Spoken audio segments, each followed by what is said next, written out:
یہ حضرت انس رضی اللہ تعالی عنہ فرماتے ہیں کہ اوصان النبی صلی اللہ علیہ وسلم بے خمس خصال، آقا کریم صلی اللہ علیہ وسلم نے مجھے 5 باتوں کی نصیحت فرمائی۔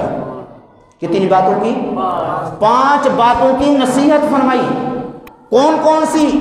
قال اسبغ الوضوء تو زد فی عمرک، اے انس تم اچھی طرح وضو کیا کرو، کیا فائدہ ہوگا؟ تو زد فی عمرک، آپ کی عمر کو بڑھا دیا جائے گا۔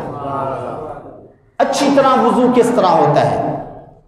اچھی طرح وضو، جو وضو کے فرائض ہیں کتنے ہیں؟ وضو کے فرائض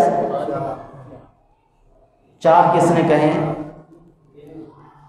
4 ہیں، 4 وضو کے فرائض کتنے ہیں؟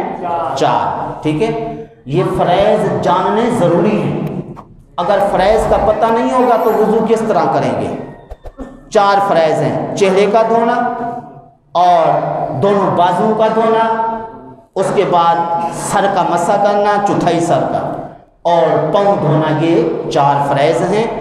تو ان 4 فرائضوں کو بھی جو ہے ملحوظ خاطر رکھے وضو کے اندر، اور وضو کی جو سنتیں ہیں ان کو بھی ملحوظ خاطر رکھے۔ وضو کی سنتیں مثلا نیت کرنا، نیت کرنا وضو کی کیا ہے؟ سنت ہے۔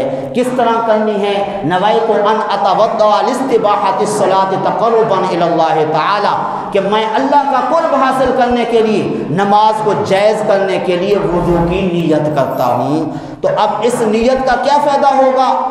انما الاعمال بالنیات، آقا کریم صلی اللہ علیہ وسلم فرماتے ہیں کہ اعمال کا دار و مدار نیتوں پر ہے۔ کیا مطلب؟ نیت کریں گے تو ثواب اس عمل کا ملے گا، نیت نہیں کریں گے تو ثواب نہیں ملے گا۔ اور اس کے بعد ایک سنت ہے اللہ تعالیٰ کا نام لینا، اللہ تعالیٰ کا نام لینا۔ وہ کس طرح لینا ہے کسی کو پتہ؟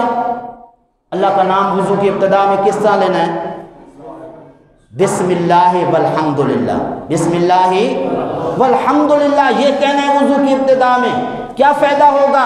ذرا توجہ سے سماعت فرمائیے۔ حضرت ابو ہریرہ رضی اللہ تعالیٰ عنہ فرماتے ہیں آقا کریم صلی اللہ علیہ وسلم نے مجھے فرمایا، یا ابا ہریرہ اذا توضأت فقل الحمدللہ بسم اللہ والحمدللہ، کہ اے ابو ہریرہ جب تم وضو کیا کرو تو تم بسم اللہ والحمدللہ کہہ لیا کرو۔ حضور کیا فائدہ ہوگا؟ فرمایا فإن حافظتک لا تزال تکتب لک الحسنات حتی تحدث من ذلک الوضوء، اے ابو ہریرہ جب تم وضو کی ابتدا میں بسم اللہ والحمدللہ کہہ لو گے، جب تک تمہارا وضو نہیں ٹوٹے گا اس وقت تک فرشتے نیکیاں لکھتے رہیں گے۔ صبح سے لے کر شام تک وضو نہیں ٹوٹا، فرشتے ہر وقت نیکیاں لکھے جا رہے ہیں۔